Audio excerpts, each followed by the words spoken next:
Alan, we didn't have any of these tools. It was direct mail, envelopes. So what we would do is we would talk to a list broker.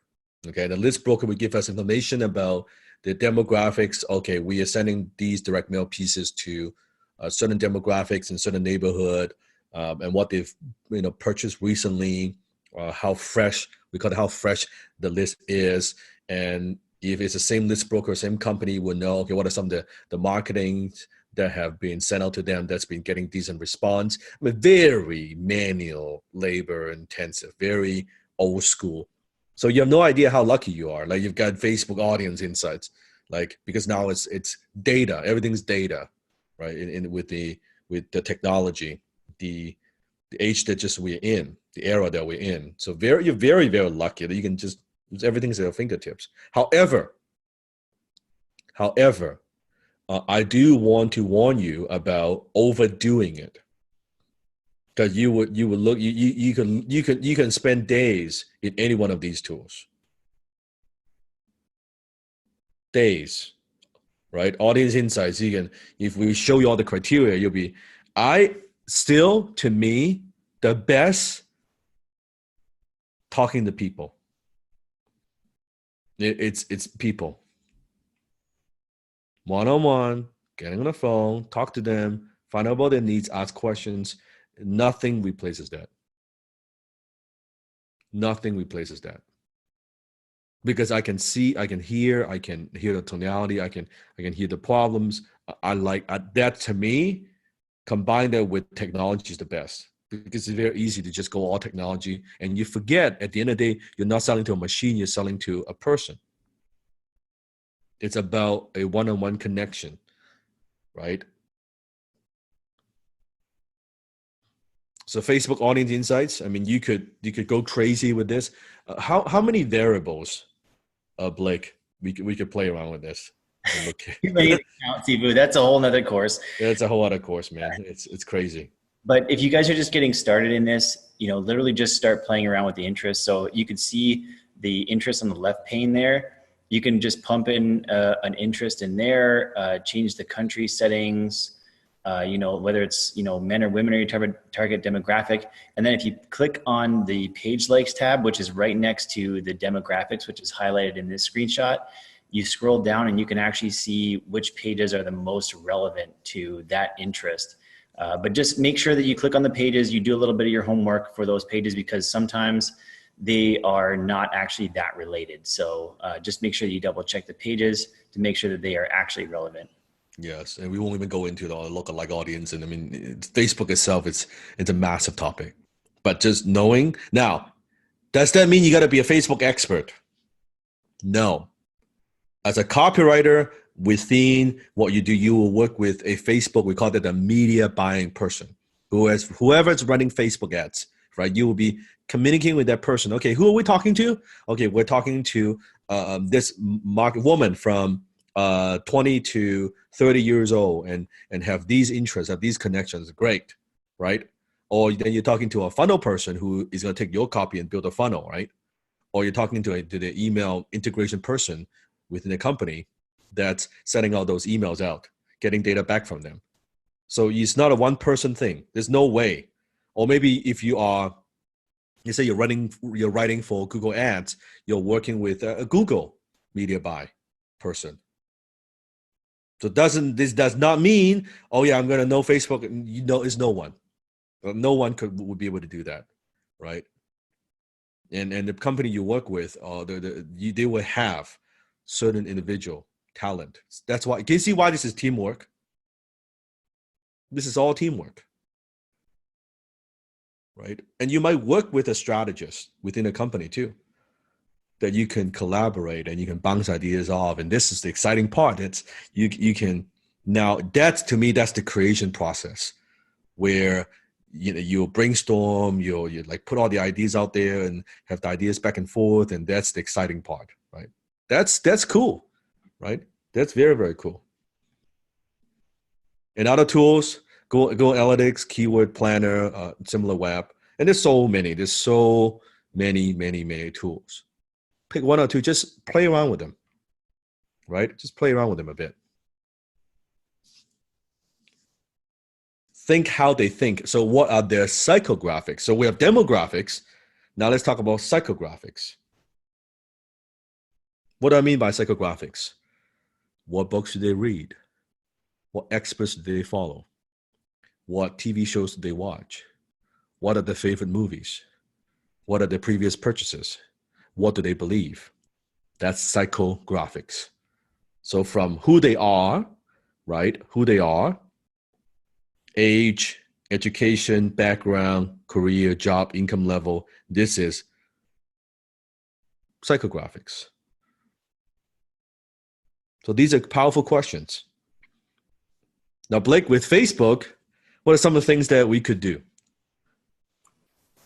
So for example, with Facebook, even just going through this list here, you can create this list and you can, create a few items of this list. So let's just say that, people read The Secret or the 4-Hour Work Week, and you can enter that in as an interest if it is targetable. Not everything is going to be targetable, just for reference. And then you can just go in a deep dive. You could see what the top age ranges of people who read that, which will help you tailor, your copy and how you write to them. You can, let's say that they follow Sifu. Unfortunately, you're not an interest yet. that would make things a lot easier probably. But, let's say that you wanted to look up people who are interested in, maybe it's Dr. Axe. If you guys know Dr. Axe, the health coach who teaches leaky gut and stuff like that. So, for example, you look him up and you can see exactly the type of people who follow him, what are the pages they follow. If you look up shows, maybe they're interested in Suits. Maybe they like Suits. They like to watch something like that. And again, you can look into the gender. You could look at the marital status. You could look at their education level. All of those things are going to help you get into the mind of who you're writing for. And the rest of the things are pretty self-explanatory too, the same process. In other words, Facebook knows you more than you do know yourself. Exactly. Okay, privacy is fucking dead. Forget that shit. Okay, so a lot of people, oh, this is scary. Well, you can see it as scary, or you can use it to prosper. That's where we're going. Your iPhone, your smartphone knows you, right? Wherever, your history, everything. That's where we're going. No one can stop it unless you live on a mountain and as a monk and not connect with anybody, and life would suck, right? Hey, But Sifu, can I jump in on this one? That's where we're going. Okay, so go ahead. Thank you. So now you might be asking, well, why would I want to know what their favorite movie is? Why would I care about, what experts they follow, what books they read, and what sources they get their news from and their information? Well, by knowing where they get their information from, you can effectively know exactly how to speak to them. For example, let's say you know that your audience, based on Facebook Insights, that they love, CNN. So, by the way, this is not political. This is strictly just copywriting marketing. Put your beliefs aside on what you believe. This is strictly marketing. Somebody who leans more to the left, you will know that they'll be looking at CNN. So you'll probably want to make more liberal and left-leaning statements.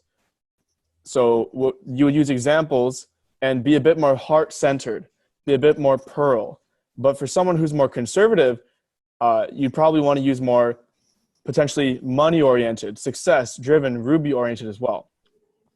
And you use different types of examples and metaphors for each site.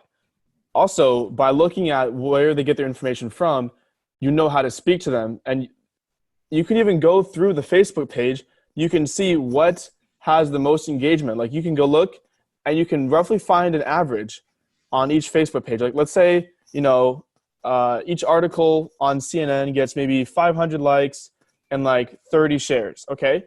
But then once you come across one that has 2,000 likes and 2,000 shares, you go, okay, there's something here. And you can look at it, you look through the comments, you look through what they're saying, how they're debating with each other, and you can get an exact idea into their belief systems. You can get an exact, literally, you can see what they're saying to each other. Look for controversy. Look for where there's a lot of comments. If people are going back and forth, read that shit. Whatever has the most likes and comments is what people obviously resonate with the most. So you can go look at that, and you can use that in your marketing. Are you starting to see how you can use this in your marketing and how you can be a better copywriter? It's so simple, but so overlooked. And this is just the start. You could look at, for example, Blake said The Secret. Go look at The Secret in Facebook Insights. Look at what people like who like pages similar to The Secret. So you'll probably find that audience, maybe they're into other spiritual things, other spiritual pages. Maybe they're into cooking. Maybe they're into, I don't know, like HGTV, which is it's a home improvement show. Look at all that, and that tells you so much about your audience. And then you can go into each other thing, each other page, and look through all those comments, look through all those articles, look through all the ads that are targeting those people. The rabbit hole goes very deep, and to me, that is the most fun thing about copywriting, is going down the rabbit hole and seeing all of the different moving parts and how you can use that in your marketing. And is this making sense? Yeah, and this is why I said every single thing that you've ever bought in your life that was thought of came up by a copywriter. Someone came up with it. Someone came up with the brand. Someone came up with the product. Someone came up with the offer. Someone came up with the message. Someone came up with the idea to deliver the message. Every single thing that you buy, that you have bought, that you want to buy, someone else came up with that.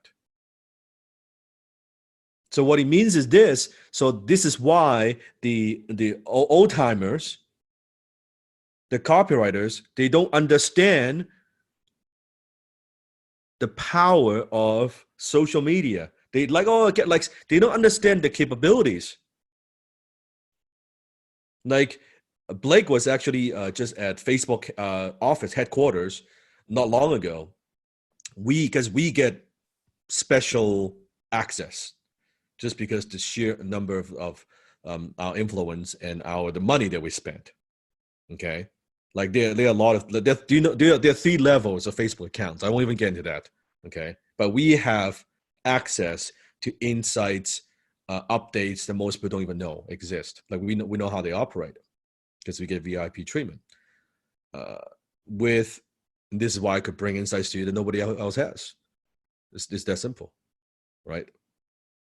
With even for like Google Home or Amazon Echoes and Alexa, do you know those little devices in your home? Well, they listen to all your conversations, and they also record all your conversations. Privacy is dead. Forget about it. Your phone, right? All those messages, it's all recorded. It's all recorded. I won't even get into all that because it will freak you out. It will freak you out. Don't need to be freaked out. Use it. Use it to generate income. Use it to create wealth. Use it to serve your customers better. Don't need to be scary. What's so scary about it? It's already happened. It is happening. So what language do they use? Now, I'm not talking about are they speaking Italian, Indian, Japanese, Chinese, right? French. No, I'm not talking about language. I'm talking about words. What words do they use? Do engineers speak differently than lawyers? Yes or no? Do accountants speak differently than doctors? Yes, that's what we're talking about, the language, the words that they use. Here's a little example. Let's say in golfing, are there vocabularies for golfers? Special words that would mean nothing to other people, but golfers would get it, right? No, so here's an ad. You see, my swing, right? Muscling drives, 50 yards further, 8-iron, 5-iron. Now, for someone who doesn't golf, you look at this, it's like, what does that mean? Right? Like it's their own jargons, right? Lingos, and we don't know what does that mean. But to a golfer, yeah, that's exactly how they talk. That's exactly how they talk. So if we want to sell to a golfer, do we need to understand the language? Yes. And that's why usually it's easier to sell to a market that you could resonate with. So if you like to, let's say you like to play guitar, well, it's easier to write an ad to sell to people who play guitars, right? If you like to golf, easier to write an ad to sell to people who play golf. If you play tennis, easier to write an ad to sell to people who play tennis, right? If you're into health, fitness, easier to write an ad to sell to people who are more health conscious, right? Very, very key. So you see why is no way just one vertical, one niche alone. It takes a while to speak that language. And here's what I believe in. Here's what I believe in. It's more fun to sell to a market that you don't need to be super passionate, but it's more fun to at least sell to a market that you have some interest in. Either you know something or you don't mind learning more about it. Let's say you like you have an interest in gardening. Well, maybe writing copy for a gardening type industry and product or company, that's cool because that's something that I want to explore more, because you want to learn more about it. You want to learn the lingo. You want to see, and you want to talk to the people. That makes a difference, right? If you like martial art, well, great. It's easier to sell to a martial art audience because you would know. You would have understandings that most people would not have outside the marketplace. And that's an edge. That's an edge that you would have. Making sense? Feel how they feel. So what keeps the market awake at night? What are they scared of? What are they suffering from? Who are they angry? Who are they mad at? What is the painful daily experience that they will live every day? What trends are occurring in the market?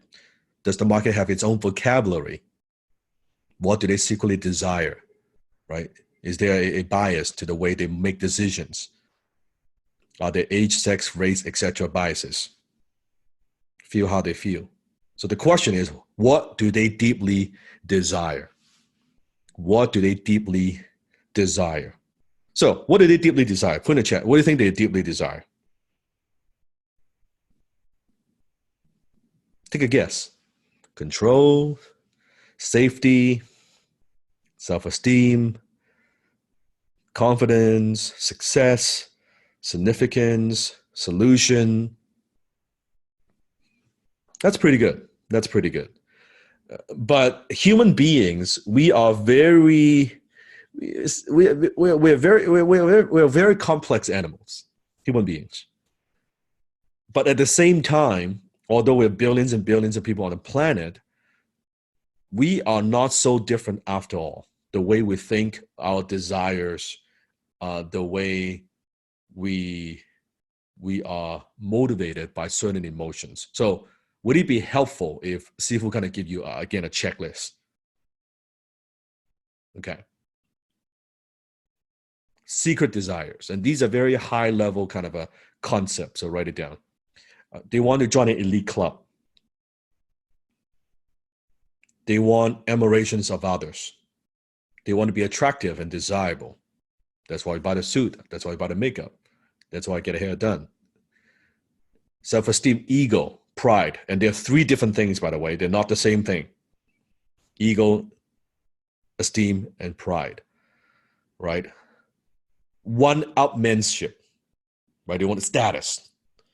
They want to make a statement. They want to keep up with the self-image. They want self-confidence. For some, they want revenge. How many of you want to be successful because you want to prove somebody wrong? You want to prove to somebody. Yes. That's what I used to believe in, right? Nothing wrong. It's one of our secret desires. One of our secret desires, right? For some, you want admiration of others. You want people to respect. For some, you want to be able to make a statement. So although the thing, it could be you want to develop that high income skill. Let's say take that just one desire, the one goal that you want to develop a high income skill, you want to make 6 figures a year. But the motive, the desires could be any one or multiple of these ones. You follow what I'm saying, right? So although it's develop high income skill, but if I was to sit down with you one-on-one, every single person would give me different things. For some it's a revenge, for some it's to make a statement, for some it's self-image, for some it's confidence, right? And you might say, yeah, Sifu, I want to make more money, but I would say, why?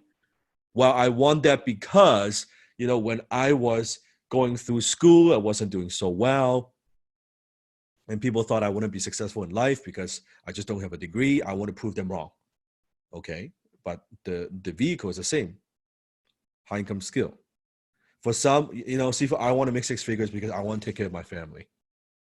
Or I want to be able to take care of my family so that they don't have to worry, because I wouldn't want them to go through what I went through when I was a child. Right? I want to give them a better future. Same outcome, but very different desire. Does that make sense? Sifu, can I add a little bit here? Yes. Okay. There is a reason why this is called secret desires. Because if you look at humans, you look at your friends, sometimes people make decisions, you're like, why the hell did you just do that? Do you guys have anybody in your life, they make decisions, you're like, why the hell did you just do that? Right? Okay, so I have a friend, and I'm not gonna name her, but every time we talk, she's like, oh, I wanna save up for this, I wanna save up for that, I wanna get a house, I wanna get this. And every time I meet her, she would have new shoes or a new expensive jacket or a new watch. And in my head, I'm just like, why did you do that? But if you understand the secret desires to this, it makes a lot more sense, right? Secret desire is she wants to be admired by others, be attractive, be high class, be seen as someone who takes care of herself, right? And that's a perfectly okay desire to have. But if you don't understand the secret desire behind the actions, you're always going to be wondering, why did someone do this? So when you understand secret desires of humans, a lot of the things that they do start making more sense to you. And you're not just going to be a better copywriter, you're going to understand more about people in your life. So, Sifu, that's all I wanted to share for that one. So let's go a little bit deeper. So these are secret desires people may not articulate directly, but these are some desires that they have, right? But they might express it in different ways. I want to buy a new car, right?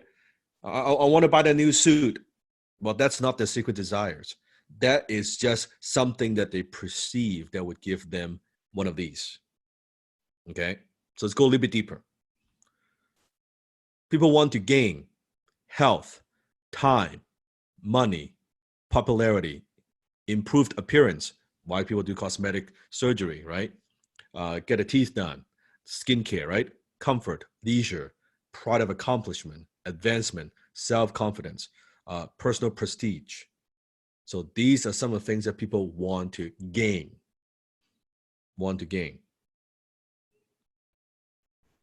People want to be good parents, socially responsible, up to date, creative, proud of what they own. They want to be influential, outgoing, efficient, confident, being first in things, recognized as an authority. Sometimes it doesn't mean authority. It could be recognized someone who's intelligent, right? Recognized as someone who's smart. Put in a chat who has some of these lists, some of these on your list that you want to be like that, right? I want to be one of these, or multiple of these, right? People want to do, express their personality, resist being controlled by others, satisfy their curiosity, right? Emulate the admirable, people you will look up to, right? appreciate beauty, acquire, collect things, win other people's validation and affection, improve themselves. We want to grow. How many have some of these things that you want to do? Put in the chat. So you see, we're not so different. So when we are doing market research, when we are brainstorming the offer, and we'll go much more in depth on offer next week, understand it's one of these. And chances are for some people, it's all of these. Absolutely, you can have all of these. Because human beings, we just have these desires, right? We have all these desires. So how could you make sure your offer, your product, your service give people what they want? Give people what they want. Versus, oh, here's a latest widget, or so what? Does this help them to express their personality? Does this help them to win other people's validation and affection, right? Does this help them be good parents? Does that help them become more influential, right? Does that help them gain time? Does it help people gain leisure, right? Does that help people gain pride of accomplishment? All these are emotions. It has very little to do with the product. So think about this. Quick question. So everyone has secret desires. So I want you to name, let's say, a car that you want to buy, example. If it's not a car, it could be something, but something major you want to buy. So GTR, Ferrari, a Bentley, an Audi, a Tesla, of course, right? A designer home, a Rolls Royce, range. Okay, so Lamborghini, right? All these things, all the different cars, right? You have Tesla, you have Lamborghini, you have Audi. So let's go a little bit deeper. Why do you want that car? So think of the list. You want a Tesla because of why? Because yeah, I don't need to put gas in it. Yeah, but why do you not want to put gas in it? Yeah, go green, but why? Because you want to be socially responsible, right? You want to be environmentally responsible. But why? Why do you want to be you want to be admiration of others, right? To look better, status, feel good. We call this morally superior. I think a lot of people want to be morally superior to others and feel like they're morally. So it's not, oh yeah, it saves me gas. That's bullshit. That's not it. No. The deep desire is you want to be morally superior. So I drive a Tesla. You drive a whatever fucking van. I drive a Tesla, man. Like I'm cooler than you. That's the truth. Right? And even people who eat vegan or people who are oh yeah, hell right? Yeah. Yeah, it's like, oh, for my health, bullshit. No. Vegans are for sure morally superior. Yeah, it's like, oh, because I'm this, I'm on a whatever diet, right? It's status. It's status. Same thing. If you want a Ferrari, why do you want a Ferrari? Why do you want a Ferrari? Perception of what? Yeah, you want to get laid. That's pretty direct. Yeah, hell yes. For some, it is. You perceive by having that Lamborghini, by having that Ferrari, by having whatever the car, it increases your chances and probability of getting laid.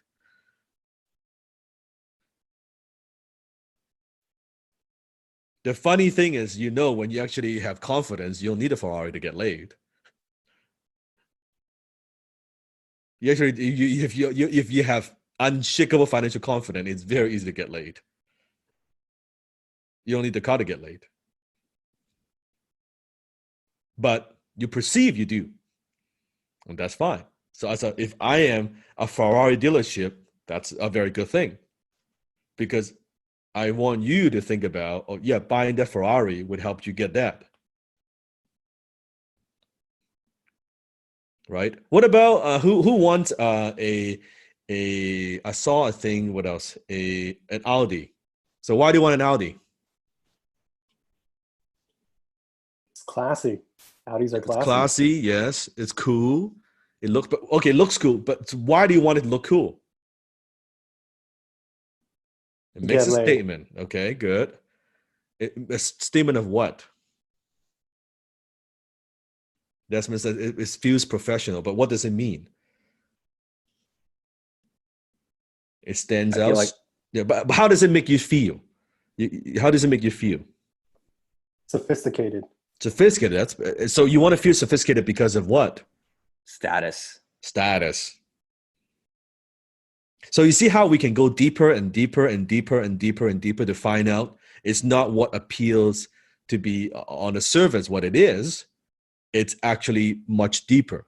So what we want to do as a high income copywriter is we need to find that secret desire. Right. I remember years ago, I heard, I saw an article. I think at the time was the founder or CEO of Porsche. There was an article interview him about the brand, about everything, and he was being interviewed and talking about Porsche, like what the brand is stand for. And I love how direct the guy is. He said, at Porsche we sell sex. We don't sell automobiles. Now that's a guy, that's a business person, understands what secret desire he appeals. You can talk about always the engine is there, it's faster, it's better handling. This is no, we sell sex. He knows he's in the sex appeal business. See, that's a copywriter. It's sexy. You see that's why you can see the shape of the Porsche all these years. You see that kind of body figure, look curvy, just like a human body, right? They know they're not selling safety. They're not selling being economical and saving money on gas. No, he knows the audience buys that. That's not what they're buying. The good handling and all that, just it's to justify the purchase. Is to justify the purchase. It's sexy, right? Driving a Porsche is sexy, right? So why do we buy these things? And at the end of the day, I believe anything that you want to buy, and you've given me an example, imagine anything you want to buy, right? The car, the house, the vacation, anything that you want to buy. Okay, put in the chat, anything you want to buy. What it boils down to, all these things you want to buy, to me, all these years I figure out, is because people don't buy things, people buy better version of themselves.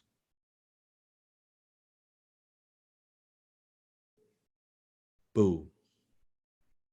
People don't buy things, people buy better version of themselves.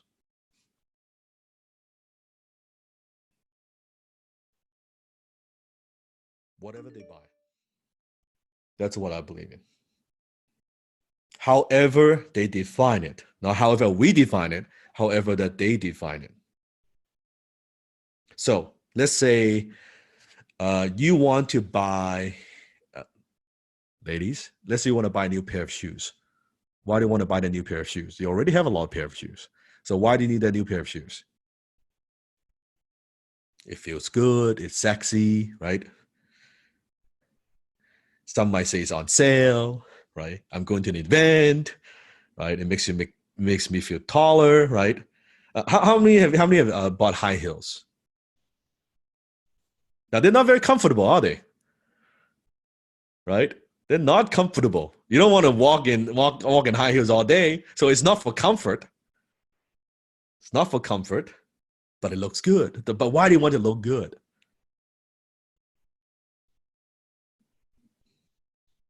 Image makes you look. So why do you want to look taller? Why do you want to look more attractive? Why do you want to stand out? To be desirable, yes. To feel sexy, yes. Yes. So you see, when you drill it down, when you go deeper and deeper and deeper and deeper, it's all it boils down to how you feel about yourself. And what another way to describe it is better version of themselves. We want to be a better version of ourselves. When we wear that, it feels better. Now, maybe it's not a high heels. Maybe, you know what? I don't like high heels. I want to wear running shoes. It's the same. It's the same morally superior argument. Because you know what? I don't want to pretend. I don't want to wear something I'm not comfortable. I like my running shoes. I'm not like the other girls, right? I am unique, right? I don't need validation. No, you do. Hey, Sifu, can I share something real quick Yes. about this exact topic? I remember talking to women about this question because I'm curious about my target demographic, right? So I'm always talking to different women about, why do you buy shoes? All this different stuff. Some interesting stuff came up. Like, I don't know, ladies in HIC, you can put in the chat, see if you agree with this, but the few women I was talking to is that they were saying how they always like to buy shoes, and this is really interesting, is because they always fit. Unlike clothes, when they try to take something off the rack and when they go shopping and stuff like that, and they take that and they put on these pants or this dress, they look in the mirror and they feel like shit because it doesn't fit. Whereas shoes, no matter what, they always fit. I don't know if it's true or not. It's just some interesting insights. I was just like, that's really interesting. That's very interesting. That's like the deep kind of stuff that you will not find looking at data on Facebook. What Facebook is going to tell you that, right? This is from real life conversations that you have with people. And good. So that's the difference between data, and write this down. This is golden nugget. Observations. The difference between data and observations. As a copywriter, you will need to understand observations. The observations of people stuff that is invisible to most. They don't see it. But you pay attention, you will see it. You will see it. Can data be misleading? Absolutely, it could. Sometimes it's not the data that's misleading, it's the way we interpret the data that's misleading. So we're reading the data wrong, right? We're reading the data wrong. Reminds me of the story that there was this shoe company, right? They want to expand. And they say, well, we want to expand this market. There's this third world country. So they send two top sales guys go there and explore the opportunity. So two guys comes back and say, oh, so the CEO is asking, so what do you think of this third world country? We think of selling shoes there. One guy says, oh man, no one wears shoes in this third world country. There's no market. Don't even bother going in. Another guy says, oh man, huge opportunity. Nobody wears shoes. We can sell shoes to everybody. Same data, different observation, different insight.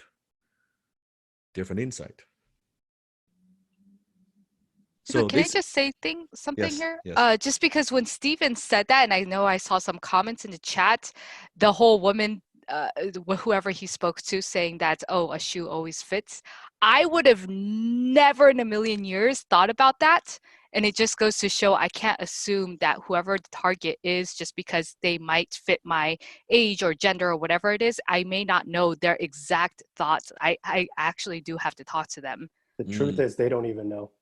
It's only when you talk to them and you peel back the layers for them. You act as their therapist. We didn't put therapists in the list of identities that we have in there, but a lot of times but it's kind of psychologist slash a little bit therapist. Yeah, psychologist slash therapist. When you're talking with them and you have this ability to make them feel really comfortable, they start sharing things with you that you're just like, wow, this is just like, and then you just, as a copywriter, you just start like writing stuff down like crazy. And sometimes those a few simple words that might become your headlines, that might become your subheadlines, that might become your bullet points. And then when they read that, it's like, whoa, like, how do you know? How do they know? Yeah, like how, like you describe exactly what I'm thinking, what I'm going through precisely. And when you could do that, you are very good high income copywriter, right? Because you are describing, articulating desires that they have that they cannot even articulate. That's good. right? And when it's just like when Sifu understands about, okay, so people want more income and they want to be more successful.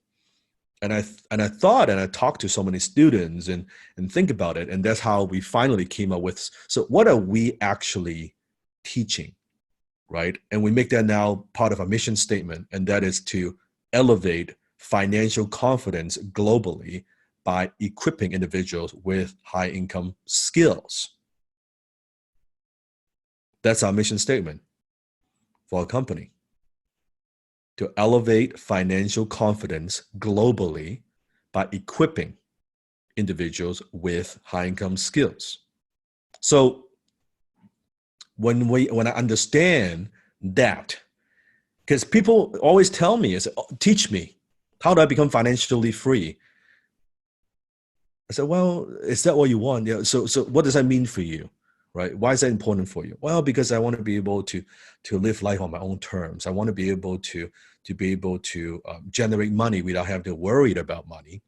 I want to get to a point where I don't have to rely on a job, and so many different stories. And I said, but then it's not really financial freedom. And I would describe, I don't have a word back then, right? I don't have a word. And so what you want is kind of like, it's this. He said, yes, that's exactly what I want. Right? That's what, okay. So, and then eventually I said, okay, so what you want is actually financial confidence. And whenever I say that, when I explain what we do, people's eyes just light up. They're like, yes, that's exactly what I have been searching my whole life. That's it. And when I put it in a framework, like the wealth triangle, which is a signature of what I teach, high income skill, scalable business, high return investments. And that's it. And that's it. That's what built, you think about it, that's what built the education side of our business.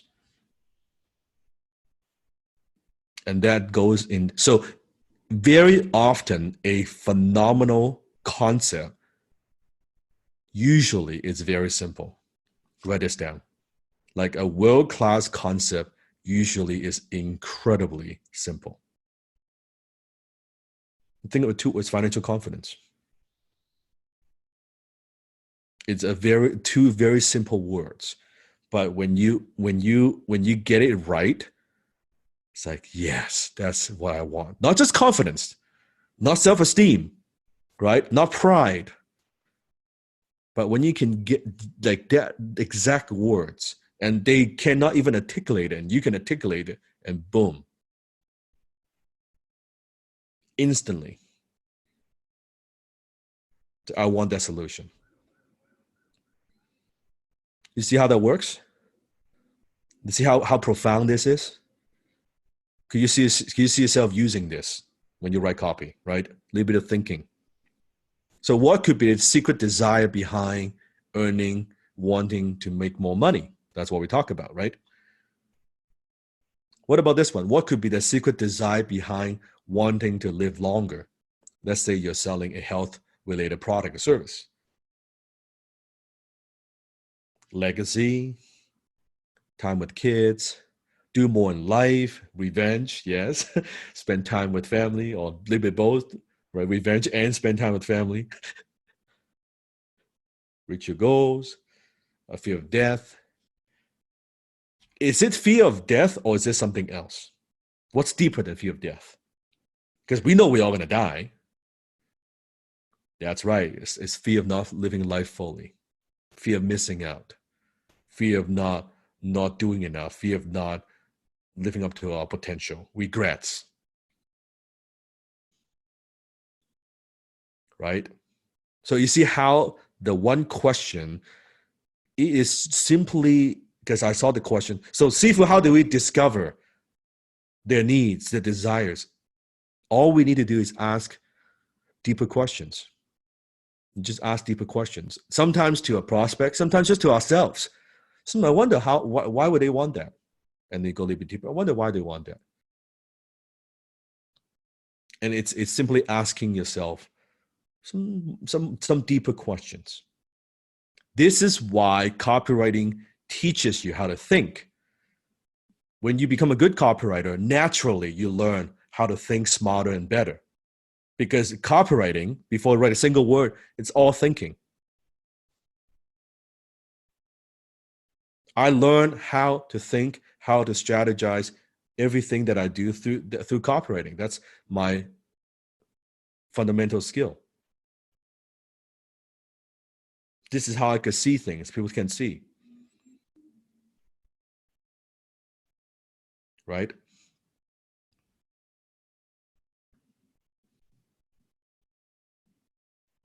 We are 2 hours and 30 minutes in. Shit. We are behind. We are